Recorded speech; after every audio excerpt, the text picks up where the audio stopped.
Porque um detalhe importante, eu usei a variável A, aqui você pode ver que o A, eu pensei que o A ele ia sair literal aqui.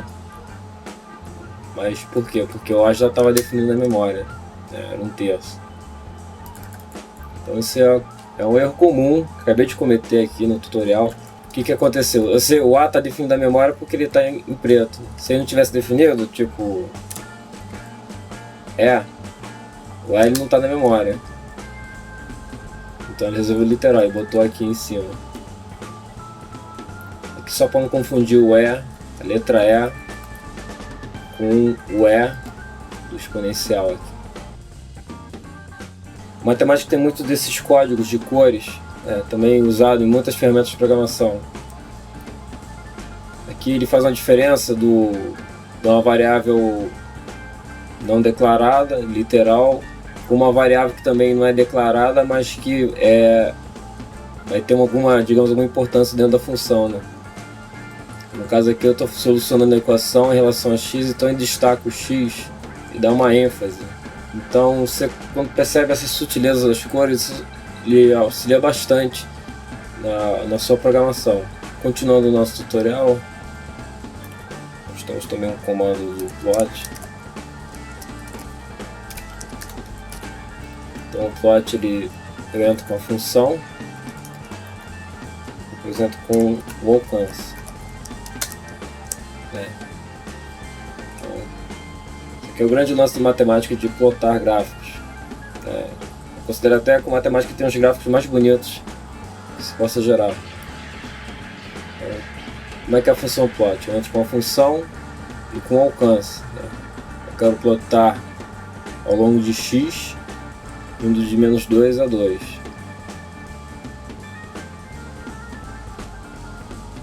Aqui é importante que a função tem que ser concreta, ela não pode ser literal. Se eu tiver aqui o E, ele não consegue avaliar, né? Aqui, dependendo do E que ele vai me dar o gráfico correspondente. Eu não preciso ficar escrevendo toda hora a função, eu posso definir dentro de uma variável.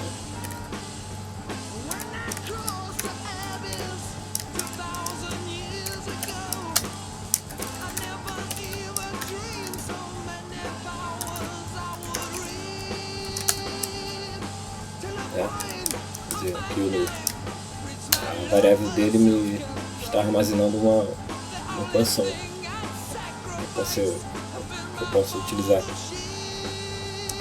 Por exemplo, aqui o D é a nossa derivada. Vou derivar a função que está dentro de D em relação a x. E o integrate vai fazer a integração.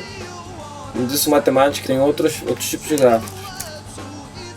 Por exemplo, tem funções de plotagem tridimensional.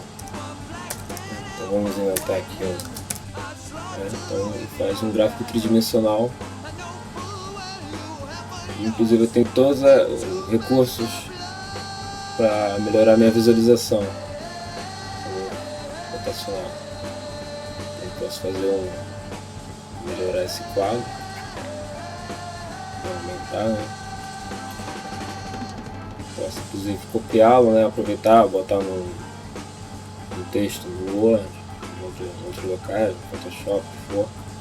Outro recurso interessante é a utilização de tabelas, ou vetores, matrizes, né?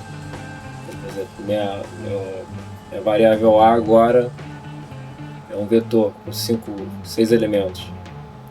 Eu posso tratá-los, calculá-los como se fosse uma coisa só. Então toda operação que eu fizer para essa variável A, ele vai fazer internamente para cada elemento. Para matrizes eu faço uma convenção de colchetes dentro de colchetes. Eu tenho um recurso de visualização, no qual ele me mostra a matriz da forma que a gente está acostumado.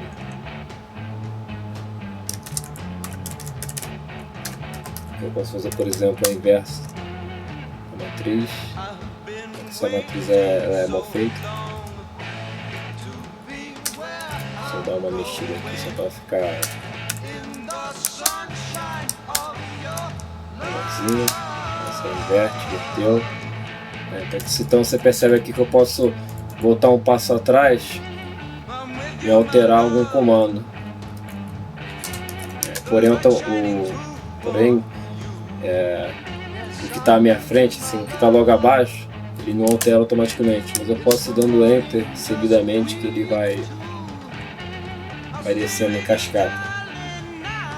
Então, além do matemática ser útil, fazendo esses gráficos, para que você possa fazer um trabalho, um relatório, você inclusive você pode fazer seu próprio texto dentro do matemática. Eu tenho uma ferramenta, eu tenho recursos de edição aqui. Então eu tenho aqui estilos. Eu tenho a diferença do que é comando de entrada, marcado por X-In, as saídas marcadas com Alt, e textos que não vão ser executados. Então aqui eu tenho um estilo de título, um estilo de texto. Então isso, geralmente ele não reconhece. Eu dou aqui o Shift Enter, ele não ignora. Outro recurso que eu posso utilizar é eu escrever as equações de forma mais elegante. Tipo, quero fazer um x elevado ao quadrado. Se eu apertar Ctrl 6 e faz o sobrescrito. Se eu fizer Ctrl 2, é raiz quadrada. E o mais importante, isso tudo ainda é executável. Isso tudo continua sendo executável. Ele torna tudo de forma elegante e ainda permite executar. Inclusive eu posso dar entrada com letras gregas utilizando o ASCII. Aqui de uma forma interessante. O ASCII ele tipo abre um 3 pontos, nem parênteses nem nada. Você abre tipo, sei lá, o nome disso. Você aperta ASCII para fazer se abrir o constante da letra grega e ASCII para fechar. Aí com isso ele faz o equivalente em grego. Essas letras gregas eu utilizo como se fossem as letras normais para declarar a variável. Aqui a variável pode ser com qualquer símbolo que você encontrar aqui dentro, você pode utilizar como variável, função, o que for. Às vezes você pode chamar o pi, fazendo ASCII e PASCII. Então, você pode utilizar para calcular aqui o que você quiser. A constante de Euler, né, do exponencial, a gente chama com EE.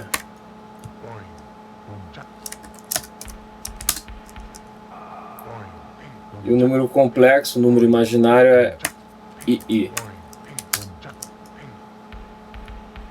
Então você pode escrever um número complexo como se você costuma ver nos livros.